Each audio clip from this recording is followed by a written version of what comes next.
collaboration is hard because most companies have historically thought about this in pilot mode. They think about one pilot initiative and they don't think about how this initiative will scale. So, for example, they focus on one facility and they get solar panels on that one facility or one supplier. They focus on dairy farms in one specific location that they're buying. But the approach that they take can multiply, it can't scale. When you say it can multiply, you mean if I want to do this initiative 10 times, it's going to be costing 10 times the money. If it scales, that means, however, that every additional one of these that you do is cheaper.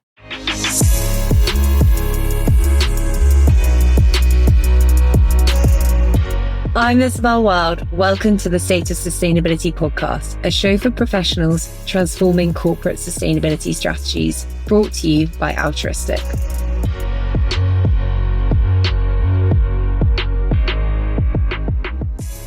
Hello, welcome to SoS Sustainability. Today, we're going to talk about collaboration. And I know that this term is probably the most overused term out there, with many fluffy ideas about the potential for collaboration and collaboration being the silver bullet to all your worries. The purpose of this episode is to cut through that noise and actually talk about how to set up different types of collaborations for success. So maybe, Seth, just to get us going and set the scene, what types of collaborations are out there at the moment and what are the most beneficial? So I think in the corporate setting around sustainability, we're seeing three types of collaboration. One is in value chain collaboration, which means it's you and your customer, it's you and your supplier. And these are often one-to-one collaborations. Sometimes they're one-to-few, but more likely they're one-to-one collaborations. And there are quite a lot of these. I would say that they tend to base around lighthouse cases for the most part at this point in the journey. There are also, let's say, peer competitor collaborations, which means that it's you and another company that you're a peer of, but you might compete with. And you basically figure, hey, there's something that we should do together. Let's make this collaboration happen. And there are obviously a lot of requirements for you to do this in a way that doesn't trigger anti-competitive behavior. And so very often you do this via an industry association, and you and the industry association and your peers and competitors come together and make something happen. The third, I would say, is kind of cross-value chain collaboration, where it's you and your peers in another industry, another value chain collaborating because you identify some common spaces for you to work together. I think all three are interesting. And, frankly, there's a lot that they have in common. So if you were to actually provide advice about how to scale those one-to-one collaboration points to be more industry-wide, what are the kind of key considerations and the ingredients to making that work well? So let's maybe start out at the basics. Let's take a model. Let's say you're in the business of buying cocoa or coffee or rapeseed or grain or some sort of material, and you want to collaborate with a processing partner, for example, that you're working with. I think the first thing is to sort of create the framing for the collaboration with this specific company. Are you trying to solve for just what you're buying from them, or are you trying to solve for everything that they're producing? And there's some advantages to solving for everything that they're producing, one of which is that you're just working on creating a larger pool of material for you to buy from. And that also means that as you grow, it becomes easier for you to have sustainable materials supplied to you. I think the next thing is, from an economic perspective, how exactly is this going to work? Is the supplier going to fund the intervention? Are you going to fund the intervention? Is that upfront cash that you're going to provide? Is there some kind of support in kind that you're going to give?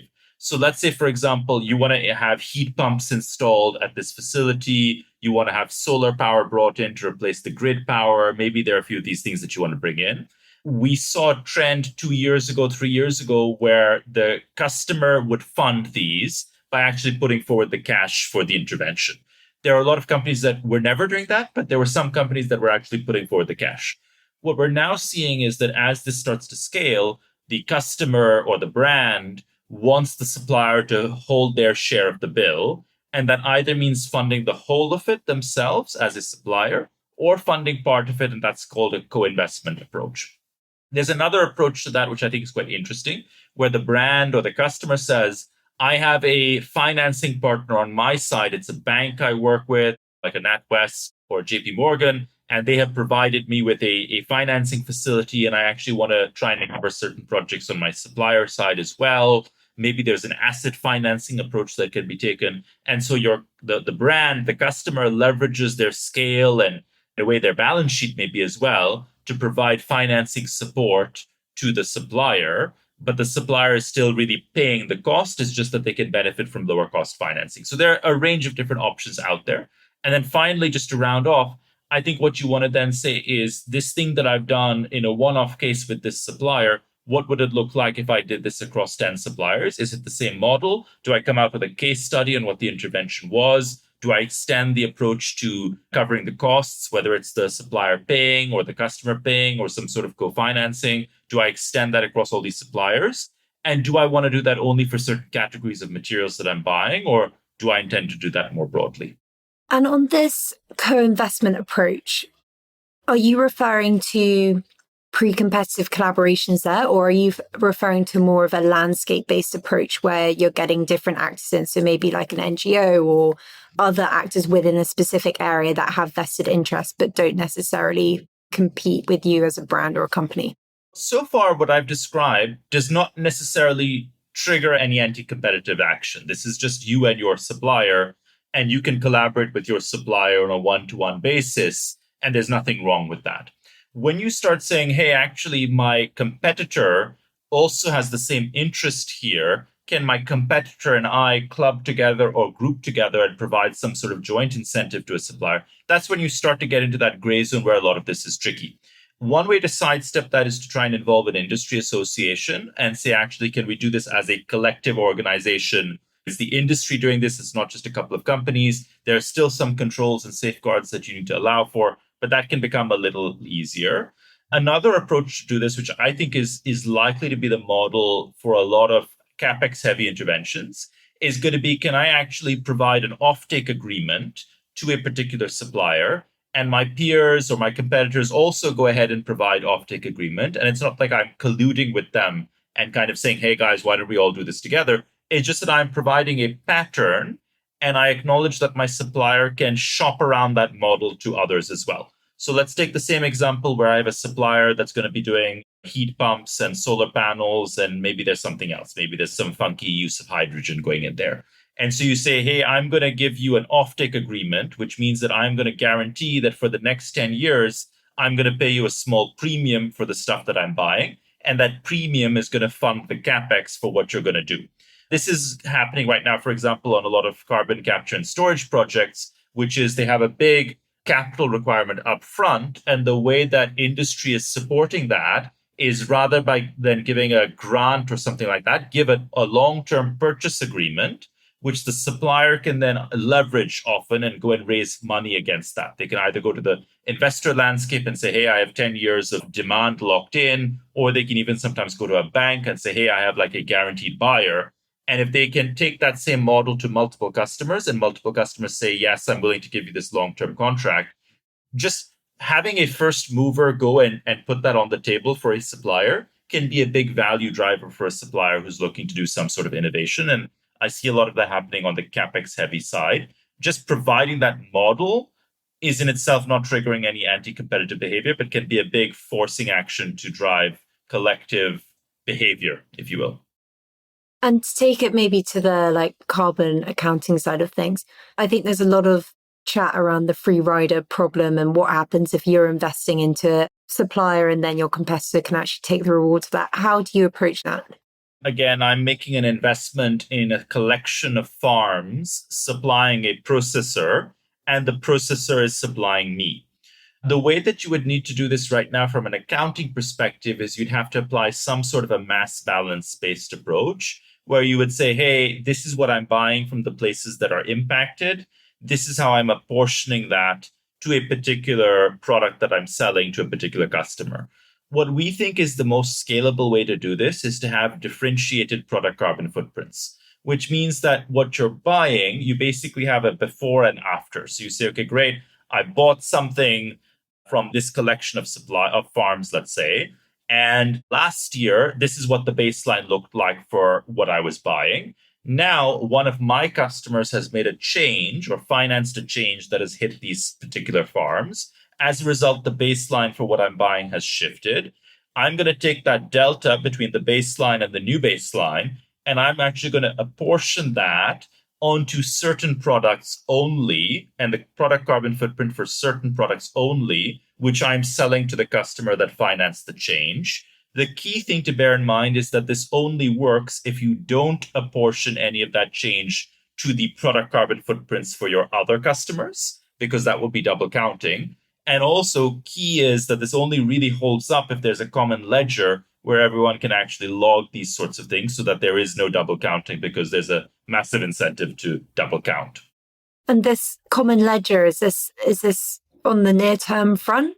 How far through are we of this differentiated PCF journey?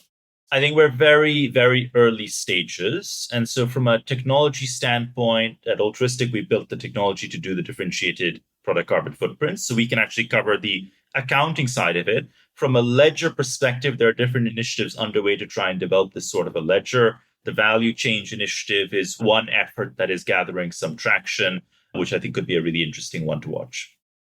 Maybe back to this pre-competitive collaboration point. You said it's pretty tricky, and I definitely know I've heard from others that obviously it's very time intensive and resource intensive. Do you mind outlining maybe some of the challenges around pre-competitive collaboration? What are the big watch outs to be aware of? I think that it's worth distinguishing whether collaboration in itself is hard. And so when you kind of say pre-competitive collaboration, you're basically assuming that this is collaboration that you're doing with a competitor and that you're doing this in an environment where it can't really be linked on to any commercial action directly that you or your competitor are taking. So this is kind of very specific. I think collaboration in general is a time-consuming, difficult thing to do well. And so actually it's worth indexing on that. I actually don't think the pre-competitive layer on top necessarily adds complexity. I think it adds kind of clarity or focus, where there are certain types of collaboration that is easier to do and that you kind of drive towards. But in general, collaboration is hard because most companies have historically thought about this in pilot mode, which is they think about one pilot initiative and they don't think about how this initiative will scale. So, for example, they focus on one facility and they get solar panels on that one facility or one supplier. They focus on dairy farms in one specific location that they're buying, and they make sure that these are the best dairy farms in the world. But the approach that they take is inherently not scalable. It can multiply, it can't scale. And the difference between those things is when you say it can multiply, you mean I will have to spend just as much money every time I do this. If I want to do this initiative 10 times, it's going to be costing 10 times the money. There is no scale factor. That means that it multiplies.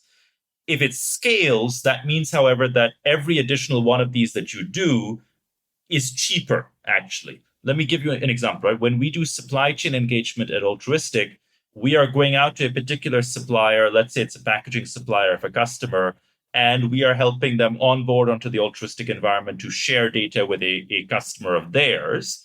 Very often we will have another customer, another brand that wants to engage with the same supplier. And now that supplier already has an account and an interface to which they can share data with that new customer of theirs, that new brand. That scales. The actual effort goes down the more of these that you do, which means that it actually scales. It's not a multiplying situation. However, if you're going to go out there and do solar panels on the roof of a particular supplier, every one of those you do is going to be just the same cost, unless you start thinking about some sort of bulk purchasing or bulk financing, some implementation partners, unless there's some kind of actual logic to why the cost will be cheaper next time. What are the building blocks to creating a scalable approach? I think that it's not to quote Sun Tzu on you, Izzy, but it's kind of like Sun Tzu says, every battle is won or lost before it has begun. This starts with planning, which means that you really need to think about where you want to focus for your intervention. Are you focused on certain categories of materials? Are you focused on those materials in certain locations?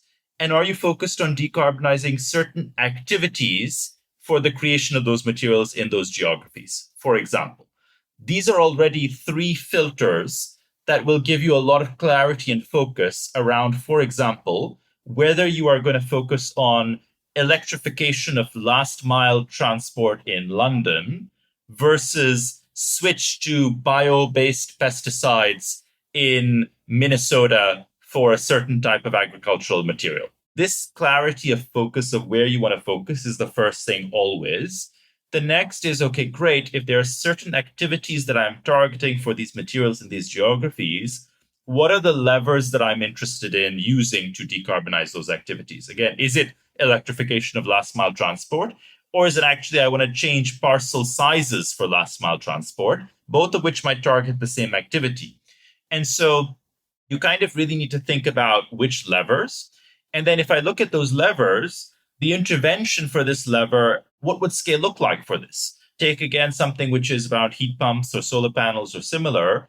Those things can scale if you think about what mass purchasing would look like, mass implementation would look like, some sort of asset leaseback model, what that would look like. You can kind of conceive what this looks like at scale before you go and do the pilot. The best way to do a pilot is to think, what would this look like big picture? And then actually, if I look at the big picture, what variables does big picture success depend on? Let me now do a pilot to test one of those variables. Like think back to your science class at school. A good lab experiment is one which tests one variable at a time and keeps the other thing static. So what I'm testing is either going to be the technology. Can the technology work? And I'm testing this pilot. In this pilot, I'm testing the use of this technology. Or can I collaborate with this supplier? Is this a good supplier for me to be collaborating with? The technology is proven. I want to test supplier mindset, adoption, behavior, etc. Or is it something else that you want to test with this pilot? And then if you get that right, then the pilot hopefully proves success. And then you can scale because you already have the pattern in mind for what this looks like at scale. And you know what the scaling mechanisms are. And the scaling mechanisms are likely going to be something around cost and financing, or potentially data and analytics, or potentially implementation risk, for instance. It seems clear from that a lot of the groundwork for a successful framework of collaboration happens internally and like around the internal setup and everything you mentioned there. In terms of resourcing collaboration projects as a pilot and as a scalable project, what's your advice for getting buy-in and budgeting it appropriately and getting the right team members on board to enable a long-term sustainable success of a collaborative project, which might need to roll out over quite a few years?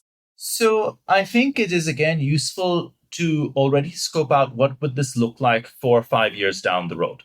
Is the intention that the brand, for example, should continue to fund this sort of intervention long term? And actually, I think very few finance teams will be fully comfortable with that unless there's some logic on how you can monetize this as well. And most companies don't have that logic on how you're going to monetize this. If I take the example of, let's say, a brand with many products in the portfolio, they might find that actually there is one product that is a premium product. They can actually lean forward quite a bit and do something much more innovative and keep that innovation going long term on their own cost or on their own dime. But for most companies, there's a limited ability to just keep funding interventions in their suppliers. So you're probably going to have to think about how this moves over to some sort of business as usual model. In which case you're going to say, well, actually, what are the non-monetary incentives that we could put forward? And maybe the non-monetary incentives are, do we give more volume to a supplier? And we say, we want you to do these 5 initiatives. And actually the advantage for you as a supplier is you're going to get much more volume out of this. We're going to require you to co-invest in these initiatives, but the volume play is what you have at stake. And then the supplier can do their own analysis. Now, maybe for the co-investment or the pilot, you need to get some funding from your side to make this work. But then the business case should be internally one around alternatives. What is the opportunity cost? If I don't do this, what will I have to do otherwise? Do I have to do much more in other parts of my value chain or much more in other parts of my operations? And actually, if I get this pilot off the ground, this thing funds itself because the supplier will do whatever I need to get the volume play that I'm offering. So it is always going to come down, I think, to an opportunity cost. And maybe to dig into that a bit more, it seems like there are some key areas that you should think about to collaborate on, and maybe other areas which perhaps are better owned solely by you. Could you expand a bit on what those maybe look like, and if there's a I hate to say it, but is there a general rule of thumb? I think we've talked about this before, but like there's a business hat and an environmental hat that you can kind of wear on this. And I think that from the environmental hat, everything should be about collaboration. We're not going to save the world on our own. No one company is. Collaboration is the name of the game. That said, I almost never wear my environmentalist hat, as you know, Izzy. And so with my business hat on, what I would say is I think most companies should find good mechanisms to try and ensure that the ecosystem does as much of the work for them. And I think that means providing the right incentives for the ecosystem to do that. So, what I would focus on as a business is giving clarity on what I'm going to make available for you. Whether you're a supplier, for example, or a distribution partner, what is the pie available? Is it more volume? Is it a longer term contract? Is it something else? The next thing I would do is say, what action, now that I've given you the incentive, what action is it that I want you to take? And let me be very specific. Maybe the action I want you to take is I want you to innovate on this particular dairy-based raw material that you're providing me with so that you can create a lower emissions alternative. And that's an R&D agenda that I expect you to undertake. Okay, fine. I've told you what I need you to do. Now, let me tell you how I'm going to grade you to unlock the incentive that I've dangled in front of you from the action that I've required you to take. So provide some sort of a framework on how you're going to identify what great looks like. And that's actually, I think, where most companies right now are breaking down. They don't have much trouble figuring out what the incentives are, frankly. It's not rocket science. There are only 3 or 4 options here. It's simple. It's not that hard for them to identify the type of activity or behavior change or whatever it is that would be required. That's also not rocket science. What is typically a lot harder is attribution and demonstration of what change looks like in my scope 3, for example. And that I think is an interesting technology problem, which we're solving at Altruistic, but the industry is still a little behind on, which is how do you take this intervention that a supplier did at your behest, and how do you have the before and after picture on that? And how do you link that up into the scope 3 data for the customer or the brand or the principle that is requiring that activity change in a way that that principle can then monetize effectively or link back to the incentive. So you can say, hey, you reduced my scope 3 by X thousand tons demonstrably, and I have the PCF to prove it from before and after the change. And I have the evidence that it is the change that drove the difference between PCF A and PCF B. And therefore, you've unlocked the incentive that I offered. That is actually the really interesting hard part. And I think that's a technology challenge. How do you see technology solving that challenge? There are a number of different components, but it goes back to something we were just talking about, which is the differentiated product carbon footprint. And I use differentiated in a few ways. One is differentiated by time. What did this product carbon footprint for this thing that I bought as a customer, what did this look like before change and after change? You also want differentiation because you want to know that this is the product carbon footprint for what I bought. This is something that your sale order system as a supplier of mine and my purchase order system have matched together. And we know that this is the stock keeping unit that I bought, actually. And therefore, we also know which facility it was made in. We know what went into it, etc. That whole data pack exists on my supplier side. And that differentiated PCF, the before and after PCFs, are basically available to me. That is the technology part. The next bit is actually maybe a little easier, maybe a little harder, depending on what software you're using. But for us, the next bit is can you actually seamlessly slot this into the scope 3 such that it changes the scope 3 numbers? There are a few other bits and bobs which are relevant here, like, for example, some sort of proof of origin. Is there a demonstrable proof that it came from this place? You want to have some sort of proof that the intervention was responsible, because otherwise you just know what changed. You don't know what caused the change. So some sort of proof of the intervention as well. So a few of these other bits combine to give you that richness of picture. Sounds like a really exciting area and impactful area of innovation. I think I would also love to draw on actually what you're seeing in the market as a whole. And I know previously at our event last week, you were saying that people are catching up and lots of businesses are now getting on the same page around sustainability ambition, sustainability targets. How are you seeing this impact collaboration, and how are you seeing the first movers perhaps collaborate now with the fast followers?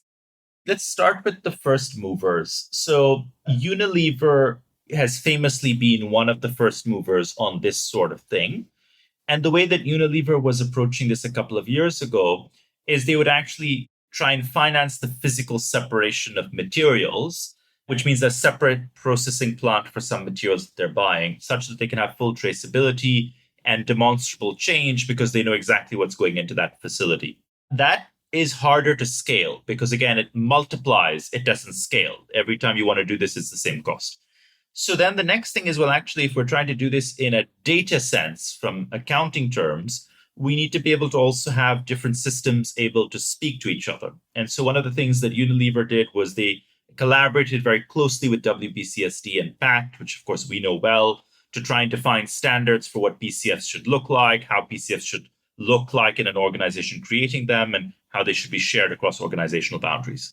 The next challenge that they run up against is, well, to connect the PCF from a supplier to the PCF on my side as a component part, I need to be able to match those sale order codes to purchase order codes. And that's actually somewhere where this PACT API schema sort of breaks down a bit. So let me actually try and fund the development of technological innovation to solve that problem. Now, we were actually excited to win the grant for that. And so we're now building this out with Unilever and PACT and Digital Catapult so that this will be our approach that we take will be generalizable for the industry. But that, I think, is a good example of how an industry leader can actually sort of go and drive change. So you see, that's a great example of how a first mover can really go out there and catalyze change. And this is obviously more on the data and analytics side, but similar principles apply to other technologies as well.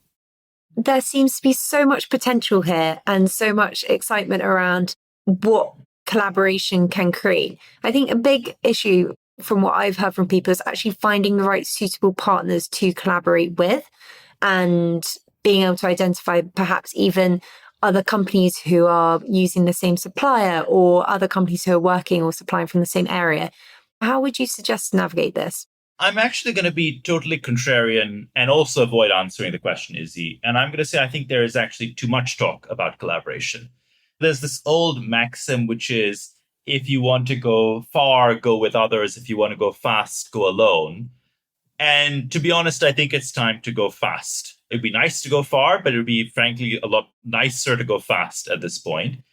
And I think that when an organization can identify exactly what it wants to do in a way that scales, I think it should push on the gas.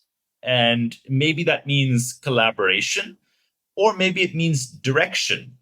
And direction may still happen with your suppliers and partners, but it just means you're saying, look, I actually know what the answer is. Here's what I think the answer is. Here's what I'm going to do. Who's with me in doing this? Rather than saying, hey, let's all come together and hatch a big plan. A nice example, I think, of direction versus collaboration is McCain's with the Regen Ag program that we've talked about on this podcast. You can call it collaboration, but I actually say that it's a very powerful example of direction, which is McCain's knows exactly what they want to do on this topic. They have a great in-house agricultural team. They have identified what needs to happen. They've identified how to monetize it on their customer side. The strategy is clear. They know how they're going to implement it operationally. And now it's about, hey, we're running ahead with this program. Our doors are open to any supplier that wants to come on board with us on this program. But this is the program. And I think that's fantastic. Like, I think I would rather have 10 of those, frankly, or 100 of those versus a lot of big kind of kumbaya moments around collaboration. I think actually Arla is another great example of that. And I think Camilla actually spoke about they have been really fast and they have been very dynamic in how they have approached carbon reductions. But now they're at a point where they've made a lot of the impact changes that they can within their direct supply. And they now need to help encourage other businesses and other players in the dairy industry to catch up and able for them to then make their other changes. And I think there just seems to be a huge variety in the market of people who are at that stage and trying to encourage others. And I know Charles Conn made a great reference to it at an event we had over a year ago, where he was saying to take out the mortgage on the initiative and then other people pay the rent as it goes forward. But I think it's like an interesting market trend to watch at the moment. On that, Steph, are there any other kind of concluding thoughts or advice that you would give to listeners on this fluffy topic of collaboration that we've tried to unfluff here? I think that having said this myself just over this episode, I do think the two bits I would take away is this value of clear direction over general collaboration. Like, I can't stress this enough. I think the Charles Kahn Patagonia example is a great one, again, of knowing where you want to go and then letting others know that you're going ahead with that. It's kind of like when a lot of people are trying to figure out which restaurant to go to and someone just says, hey, this is where I'm going. If you want to go, let's go. Otherwise, we can spend an hour talking about this. And this other piece around think of things that scale rather than things that multiply, which I actually stole from someone at a conference a year ago. And it stuck with me because it really resonates. So I think those are probably the two things that I would look for people to take away from this. Those are two great pieces to end on. Steph, thank you so much. And to listeners, thank you for tuning in. We do have a lot of resources on this on our Status Sustainability platform, so definitely have a look there. We'll add some links to the show notes. Thanks for listening. Bye.